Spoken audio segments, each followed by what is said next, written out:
Pharmelia, le magazine de votre Capital Santé, vous présente le Rendez-vous Santé.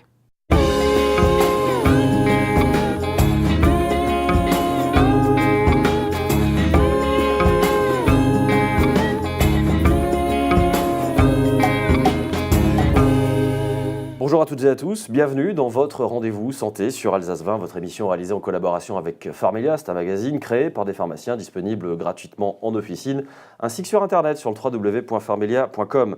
Aujourd'hui, nous allons évoquer les allergies respiratoires qui touchent un Français sur 5 et qui pourraient concerner une personne sur 2 d'ici à 2020. Un phénomène allergique qui ne cesse de progresser, plus un hiver qui a provoqué une hausse sensible des acariens dans les maisons égale rien ne va plus. Alors, c'est quoi une allergie respiratoire? Comment se met en place le phénomène allergique? Comment traiter? Comment prévenir aussi? Puis surtout, comment se débarrasser une bonne fois pour toutes de ces allergies qui peuvent nous pourrir la vie? Eh bien, les spécialistes sont là pour nous aider. Pierre-Xavier Franck, bonjour. Bonjour Olivier. Pharmacien, formateur. Tout à fait. On reviendra sur ces dimensions formation au courant de cette émission. Bonjour Jean-Luc Bury. Bonjour Olivier. Pharmacien et directeur de Pharmelia. D'ailleurs, vous pouvez nous expliquer ce que c'est une allergie, en tout cas ce qui se passe dans notre corps au moment où on rencontre quelque chose qui ne nous plaît pas trop? Notre corps est chargé de nous défendre vis-à-vis de plein d'agresseurs. Alors normalement, les pollens ne sont pas agressifs et pour toutes sortes de raisons, on en reparlera sûrement après, notamment la pollution, certains de ces pollens ou d'autres peuvent devenir agressifs et devenir ce qu'on appelle des allergènes. Et notre système immunitaire est chargé de nous défendre. Et ce système immunitaire dans le système allergique va exagérer les réponses. Et donc on peut dire que être allergique, c'est presque être en bonne santé immunitaire, mais en trop bonne santé avec une exagération des réactions. Les allergies progressent beaucoup ces dernières années. On sait pourquoi ou pas? En fait, il y a deux paramètres concrètement. On va se retrouver avec un terrain génétique qui est toujours présent, c'est-à-dire que les pathologies respiratoires, malheureusement, ce sont des cadeaux empoisonnés qu'on transmet. Et puis, il y a naturellement l'environnement qui joue un rôle. On vit dans des pièces aseptisées, il y a plus de pollution aussi, et tout ça fait que les allergies augmentent. Jean-Luc, ça peut d'ailleurs se déclencher à n'importe quel moment de la vie, une allergie. En gros, on ne peut rien déclencher pendant 40 ans et tout d'un coup, pouf, ça vient? Oui, on peut très bien déclencher une allergie avec parfois des manifestations très graves, mais de manière générale, on a plus tendance à développer ces allergies dans le jeune âge et ça a tendance à s'estomper. Quelqu'un qui fait un rhume des foins sur ses 18 ans, vers 40, 50, ça a tendance à s'estomper. Mais ça fait quand même pas mal d'années où on est gêné avec ces phénomènes. Pierre-Xavier, est-ce que les responsables sont les allergènes, d'accord. Ils viennent d'où? Alors, on a parlé de la pollution, on a parlé d'autres choses. Il y a quoi? Il y a les pollens, il y a les arbres, il y a... Exactement. Alors là, vous parlez des fameux pneumallergènes, c'est-à-dire des allergènes qui sont inhalés. Ça provient pas seulement des pollens, ça provient également des acariens, des moisissures qu'on pourrait par exemple avoir dans la maison. Et puis, on a aussi des phénomènes d'allergie croisée, c'est-à-dire qu'un patient qui serait par exemple allergique au pollen de bouleau, eh bien, il peut aussi être allergique à la pomme golden, parce que les allergènes sont partagés entre ces structures. Il ne faut pas confondre être allergique au bouleau et au boulot. C'est pas tout à fait la même chose. On peut les trouver partout, ces allergènes, ou pas potentiellement? Oui, bien sûr, il y en a partout, dans l'environnement extérieur, à l'intérieur du domicile, des agents qui vont être irritants et qui vont déclencher donc des signes gênants chez les patients. Jean-Luc, votre grand ami le tabac, est-ce que...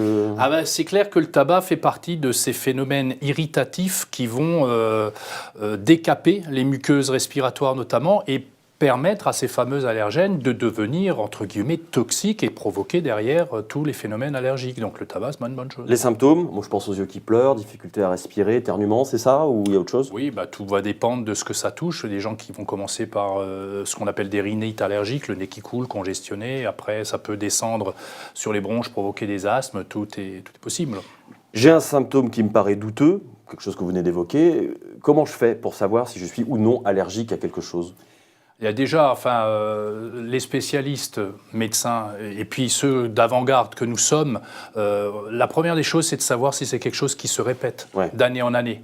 Si vous avez une rhinite toujours à peu près à la même saison, avec des symptômes que vous évoquiez, ça pique, ça gratte, ça coule, on peut commencer à se douter d'une manifestation allergique. Pierre-Xavier, comme le printemps, lui aussi, il revient tous les ans, c'est le rhume des foins. Oui, tout à fait. Donc, c'est aussi ce qu'on appelle la rhinite allergique saisonnière. Donc un ensemble de symptômes qui vont se caractériser par des éternuements en salve, un nez qui est congestionné, un nez qui coule clair, fontaine des deux côtés. Donc vraiment des symptômes qui peuvent gêner le patient au jour le jour. On peut rajouter une petite conjonctivite là-dessus ou pas? Bien sûr, ouais. la conjonctivite fait aussi partie des signes qu'on peut retrouver dans la rhinite allergique saisonnière. C'est associé donc des yeux pareil congestionnés. Ce qui se passe souvent, c'est que malheureusement sur une allergie, que ce soit rhinite ou autre chose, il peut se rajouter des infections. Donc c'est un terrain favorisant les infections. Donc comme le disait Pierre-Xavier, on peut commencer avec quelque chose de clair, etc. et terminer par une infection avec des choses qui sont un peu moins agréables à regarder. Super. Bon, on va essayer de traiter tout ça dans la deuxième partie. D'ailleurs, on va commencer dès maintenant les traitements pour obtenir de bons conseils sur ce tristement célèbre rhume des foins. Un petit tour dans une pharmacie peut s'avérer bien utile. C'est ce que nous avons fait pour vous. Nous nous rendons maintenant dans une officine alsacienne. Bonjour madame. Bonjour. En fait, je viens vous voir parce que chaque année j'ai le même problème. Dès qu'il y a du pollen, j'ai les yeux qui brûlent, j'ai le nez qui coule et j'arrête pas d'éternuer et je vous avoue que c'est assez insupportable. En fait, vous êtes en train de réaliser une rhinite allergique, ce qu'on appelle le rhume des foins. J'aimerais bien quelque chose qui soit assez naturel et léger. Et il faut surtout pas que ça cause de somnolence puisque je travaille en fait. D'accord. Écoutez, j'ai des produits en homéopathie qui pourraient vous convenir tout à fait. Donc là, ça s'appelle Rhinallergie. Il y a plusieurs souches, donc ça contient de l'allium cépale, le frasia, de l'histamine. Tout ça, ce sont des souches qui vont bien traiter votre problème. D'accord, très bien. Et en fait, j'ai le nez très irrité vu que je me mouche toute la journée. Est-ce que vous auriez quelque chose pour ça? Alors pour ça, il y a de l'homéoplasmine. Donc ça règle bien les petits problèmes de rougeur au niveau du nez. N'oubliez pas aussi de vous moucher quand vous êtes chez vous sous l'eau. Ça évite le frottement avec le mouchoir et donc les irritations. Alors pour les yeux, j'ai de l'homéoptique, c'est pareil. Tout ça, c'est complètement naturel. Il n'y a pas de risque de somnolence. D'accord, je vais vous prendre tout ça alors. Si vous avez ce problème très souvent, je vous conseille quand même d'aller voir un homéopathe et d'essayer de faire un traitement de fond. Prendre par exemple du pollen, 9CH, les 3 mois un petit peu avant la floraison. D'accord. Et parce qu'en fait, on m'a carrément dit de ne pas sortir de chez moi dès qu'il y a du pollen dehors. Plutôt, essayez de mettre des lunettes, un chapeau. Et quand vous rentrez chez vous, essayez de prendre une douche. Vous vous sentirez mieux. D'accord, très bien. Merci beaucoup en tout cas. Je vous en prie. Voilà pour ces conseils homéopathiques. Jean-Luc, je suppose qu'il y a d'autres traitements que l'homéopathie pour... Bien évidemment, le premier traitement est un traitement général qui va empêcher la libération d'un des éléments essentiels qui déclenchent tous ces phénomènes allergiques qu'on appelle l'histamine. Et donc ces médicaments sont des antihistaminiques qui sont la base du traitement. On a aussi des traitements locaux qui permettent aussi d'empêcher cette histamine de se dégager ou de diminuer les réactions inflammatoires. Dans les cas les plus graves, les médecins se mettent à prescrire des corticoïdes. Ouais. Pierre-Xavier, sur le cas précis du rhume des foins, vous avez peut-être d'autres pistes à évoquer avec nous Oui, il y a des gestes essentiels. Par exemple, se laver le nez avec une solution d'eau de mer isotonique régulièrement pour débarrasser le nez de ses allergènes. Et puis de même, par exemple, dans la conjonctivite, c'est utiliser des solutions de nettoyage avec une petite compresse pour régulièrement se nettoyer les yeux avant d'appliquer le médicament dont a parlé M. Bury. En même temps, j'imagine qu'on n'est pas condamné à supporter ça toute sa vie. Il y a peut-être des procédures de désensibilisation même, qui existent Qui existent et qui donnent de plus en plus de résultats parce qu'elles sont de plus en plus éprouvées. Le principe, c'est de donner par petite quantité l'allergène considéré et d'augmenter au fur et à mesure ces quantités pour apporter ce qu'on appelle la désensibilisation, c'est-à-dire ne plus réagir comme on l'a évoqué jusqu'à maintenant. Alors bien évidemment, ça se fait uniquement sous contrôle du médecin. Bien sûr. Il y a différentes possibilités, soit des injections, soit des gouttes à laisser sous la langue, soit des comprimés à laisser sous la langue que l'on peut retrouver à ce moment-là en pharmacie, toujours prescrit par le médecin et sous le contrôle. Je ferai un petit parallèle avec l'homéopathie. On peut estimer que l'homéopathie, son efficacité, en tout cas en préventif, vient d'une sorte de désensibilisation aussi. Il existe en homéopathie, par exemple, du pollen dilué fortement sous forme de granules que l'on peut laisser fondre sous la bouche. Tiens, les pollens, justement, on ne les a pas évoqués, là, nos pollens à nous, les pollens alsaciens. Est-ce qu'on a des spécificités locales ou globalement, c'est ce qu'on retrouve partout en France ? Non, il y a forcément quelques spécificités locales à ce niveau-là, mais généralement la France est touchée par différents types de pollen. Il y a Par exemple, oui, par exemple, on aime bien le boulot, on aime le boulot, on aime ça.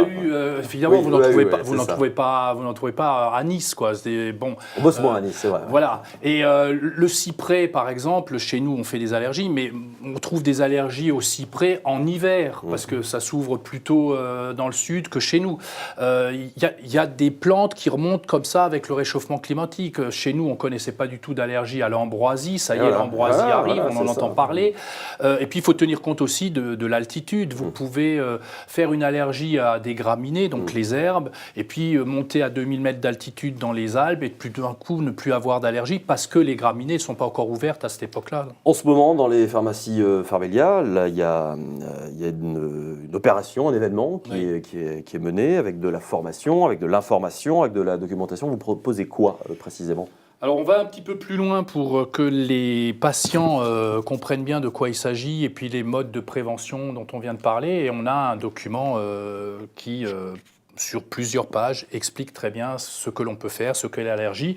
Et on va un peu plus loin parce que pour ceux qui veulent parfaire et ouvrir le dialogue avec le pharmacien et son équipe, on a une sorte de questionnaire qui permet justement de voir si on est ad hoc, si on est d'accord sur tout ce qui est allergique. Vous formez aussi les pharmaciens, vous les sensibilisez à cette thématique, oui, bien sûr.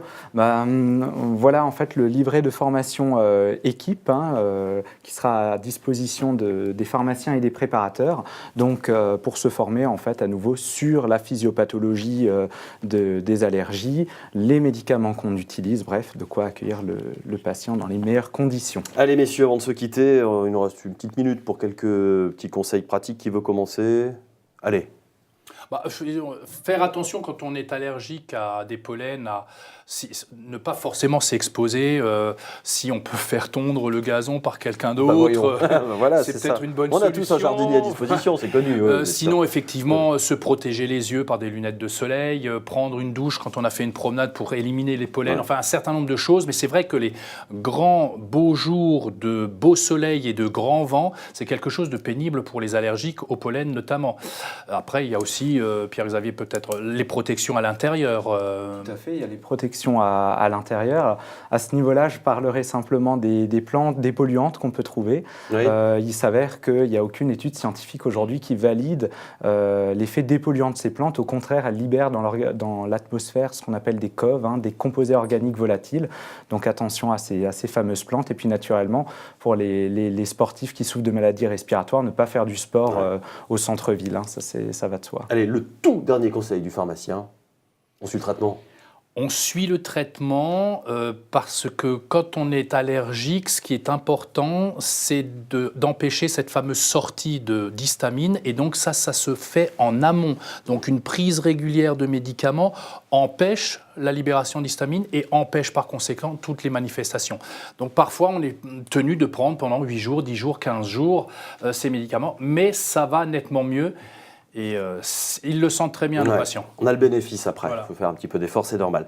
Pour continuer à vous informer sur le sujet, il y a 2 sites que nous vous recommandons. Le www.pollen.fr, c'est le site du Réseau national de surveillance aérobiologique. On y trouve notamment plein de cartes, département par département, avec les allergènes présents semaine après semaine. C'est très intéressant. Puis le www.asthme-allergie.org, c'est le site de l'association du même nom, où là, il y a plein d'infos pratiques à destination du grand public, mais aussi des professionnels. Allez faire un petit saut. Puis évidemment, ça va de soi, le nouveau numéro du magazine Pharmelia avec un gros dossier consacré aux allergies. C'est en pharmacie, c'est gratuit. Messieurs, merci d'être venus autour de la table. Merci à vous pour votre fidélité. Vous retrouvez le rendez-vous santé ainsi que tous les rendez-vous de la chaîne en allant sur internet www.alsace20.tv. Notez que vous y trouverez en ce moment un numéro spécial du magazine Lab 20 présenté par Tanguy Flores qui traite aussi des allergies, mais cette fois-ci sous un angle plus scientifique. Je vous invite à aller le regarder. Ça complétera l'émission du jour. À très bientôt pour un nouveau rendez-vous santé. D'ici là, vous prenez soin de vous évidemment et portez-vous bien.